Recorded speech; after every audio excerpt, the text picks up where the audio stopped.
Good morning. మంచి trade అనుకున్నాం కానీ 40 పాయింట్స్ బుక్ చేయడం కూడా చాలా కష్టం అయిపోతుంది మార్కెట్లో. బిగినర్ మైండ్ సెట్ చూడండి ఎంత కష్టంగా ఉంటుందో. మనకు ఒక వ్యూ ఉన్నా సరే దాని మీద కాన్ఫిడెంట్గా నిలబడడం కష్టమైపోతుంది. లాస్ వచ్చినప్పుడు బాగానే నిలబడుతున్నాం, కానీ ప్రాఫిట్ వచ్చినప్పుడు నిలబడడమే చాలా కష్టం అనిపిస్తుంది. నిన్న ఆల్మోస్ట్ 8,9,000కి మైనస్కి వెళ్ళి వచ్చింది మార్కెట్. నాకు 1,600 లాస్లో బయటకు వచ్చిన. కానీ ఈరోజు జస్ట్ 4,000 ప్రాఫిట్ వస్తే ప్రాణం గిలగిలగిల కొట్టేసుకుంటుంది. బిగ్ ప్రాఫిట్స్ దగ్గరే మనకి ప్యానిక్ వచ్చేస్తుంది. ఎందుకంటే వచ్చిన ప్రాఫిట్ ఎక్కడ మిస్ అయిపోతుందనే బాధ అనుకుంటా. దానివల్ల నిలబడాల్సిన ట్రేడ్లో నిలబడలేకపోతున్నాం. కొంచెం ఒక 10 రూపాయలు అటు ఇటు అయినా సరే మనకి వచ్చిన ప్రాఫిట్ 10 రూపాయలు పోతుంటే ఏమన్నా బాధ ఉంటుందంటే తెలుస్తలేదు అది బయటికి. లాస్ వచ్చినప్పుడేమో రికవరీ, ప్రాఫిట్ వచ్చినప్పుడేమో మిస్ అవుతుందని భయం. రెండాట్లకి మనకు రీజను మనం ఇబ్బంది పడడం ఒకటే ఉంటుంది. సో ఎలా అయితే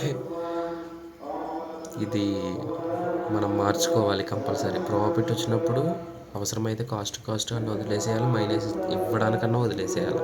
ప్రాఫిట్ ఉన్నప్పుడు. లాస్ ఉన్నప్పుడు 2 ట్రేడ్లు లాస్ అయినాయి అంటే ఆ రోజు మీరు ట్రేడ్ చేయకపోవడం 100% కరెక్ట్. ఇది బిగినర్కి నేర్చుకున్న తర్వాత ప్రాఫిట్స్ వస్తాయని కన్ఫర్మేషన్ వచ్చిన తర్వాత కూడా ఇది మనం ఫేస్ చేయాల్సి వస్తుంది. సో తోపు అయ్యే వరకు మనకి ఇవన్నీ ఇబ్బంది పడుతూనే ఉండాలి. చూడండి, నేను 370 రూపీస్ దగ్గర తీసుకున్నా. ఇప్పుడు అది 415కి వెళ్ళింది. నేను ఎక్కడ ఎగ్జిట్ అయ్యాను తెలుసా?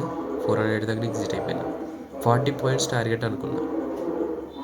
అట్లీస్ట్ ఆ 40 పాయింట్స్ కూడా బుక్ చేయలేకపోయినా. ఎందుకంటే 360 కాడి నుంచి వెళ్ళింది అంటే 400కి వెళ్ళి రివర్స్ అవుతుంది అనేసి ఫీలింగ్.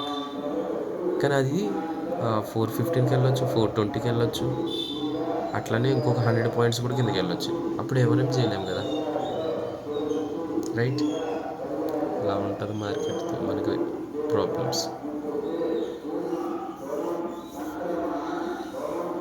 మార్కెట్ చాలా మనిషిని ఇబ్బంది పెడుతుంది తెలుసా. సో ఇవన్నీ దాటుకొని వెళ్ళాలంటే మనకి మినిమం మనకి పుట్టినప్పుడు కాడి నుంచి మనం నడవడానికి ఎంత టైం పడుతుందో, నడిచి రన్ చేయడానికి ఎంత టైం పడుతుందో దీనికి అంతే టైం పడుతుంది. సో ఇది యాక్సెప్ట్ చేయాలి. మనం యాక్సెప్ట్ చేసి దాన్ని బట్టి మనం మార్కెట్లో నిలబడితే సక్సెస్ మన వెనకాల రావడానికి చాలా తక్కువ టైం పడుతుంది. మనం రన్ చేయడానికి ఎంత టైం అయితే పట్టిందో అది సక్సెస్ అయిన తర్వాత ఈవినింగ్కి అంత టైం పట్టదు. సో కొంచెం పేషెన్స్గా చేయడానికే నేను నేర్చుకుంటా, మీరు నేర్చుకోండి. Thank you. Today profit. So నాకు ఇది తెలిసి నాకు స్మాలే, ఎందుకంటే మనం లాస్లు ఎక్కువ ఇస్తాం కాబట్టి.